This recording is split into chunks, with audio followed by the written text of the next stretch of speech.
All right, I'm going to be sharing with you Volume 3, Number 7, issue of the Millennial Star, November 1842. This is compiled in my version, and the Millennial Star Volume 3 and 4 will publish together in a reprint edition.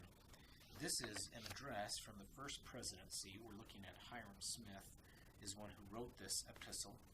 And it says, to our well-beloved brother Parley P. Pratt, and to the elders of the Church of Jesus Christ of Latter-day Saints in England and scattered abroad throughout all Europe, and to the saints, greeting. Whereas in times past persons have been permitted to gather with the saints at Nauvoo in North America, such as husbands leaving their wives and children behind, also such as wives leaving their husbands and children behind, and such as women leaving their husbands, and such as husbands leaving their wives who have no children, and some because their companions are unbelievers. All this kind of proceeding we consider to be erroneous, and for want of proper information. And the same should be taught to all the saints, and not suffer families to be broken up on any account, whatever, if it be possible to avoid it.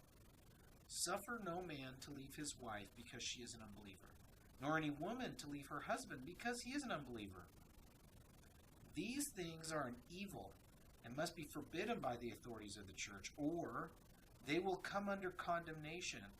For the gathering is not in haste, nor by flight, but to prepare all things before you, and you know not, but the unbeliever may be converted, and the Lord heal him.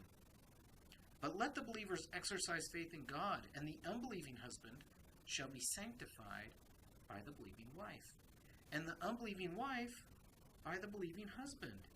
And families are preserved and saved from a great evil, which we have seen verified before our eyes. Behold, this is a wicked generation, full of lyings and deceit and craftiness, and the children of the wicked are wiser than the children of light.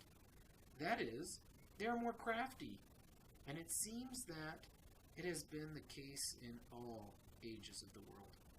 And the man who leaves his wife and travels to a foreign nation has his mind overpowered with darkness, and Satan deceives him and flatters him with the graces of the harlot, and before he is aware, he is disgraced forever. And greater is the danger for the woman that leaves her husband. The evils resulting from the proceedings are of such a nature as to oblige us to cut them off from the church. There is another evil which exists. There are poor men who come here and leave their families behind in a destitute situation and beg for assistance to send back after their families. Every man should tarry with his family until Providence provides for the whole. For there is no means here to be obtained to send back. Money is scarce and hard to be obtained. The people that gather to this place are generally poor, gathering being attended with a great sacrifice, and money cannot be obtained by labor. But all kinds of produce is plentiful and can be obtained by labor.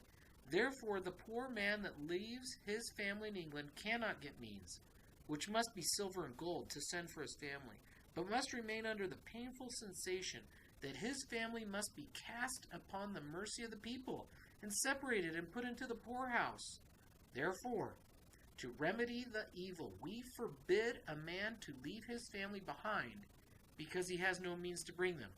If the church is not able to bring them, and the parish will not send them, let the man tarry with his family, live with them, and die with them, and not leave them until Providence shall open a way for them to come all together. And we also forbid that a woman leave her husband because he is an unbeliever. We also forbid that a man shall leave his wife because she is an unbeliever. If he be a bad man, the unbeliever, there is a law to remedy that evil. And if she be a bad woman, there is a law to remedy that evil. And if the law divorce them, then they are at liberty. Otherwise they are bound as long as the two shall live. And it is not our prerogative to go beyond this. If we do it, it will be at the expense of our reputation. These things we have written in plainness, and we desire that they should be publicly known, and request this to be published in the Star. May the Lord bestow his blessing upon all the saints richly, and hasten the gathering, and bring about the fullness of the everlasting covenant, are the prayers of your brethren. Written by Hyrum Smith, Patriarch, by the order of Joseph Smith, President, over the whole Church of Jesus Christ of Latter-day Saints. Hyrum Smith.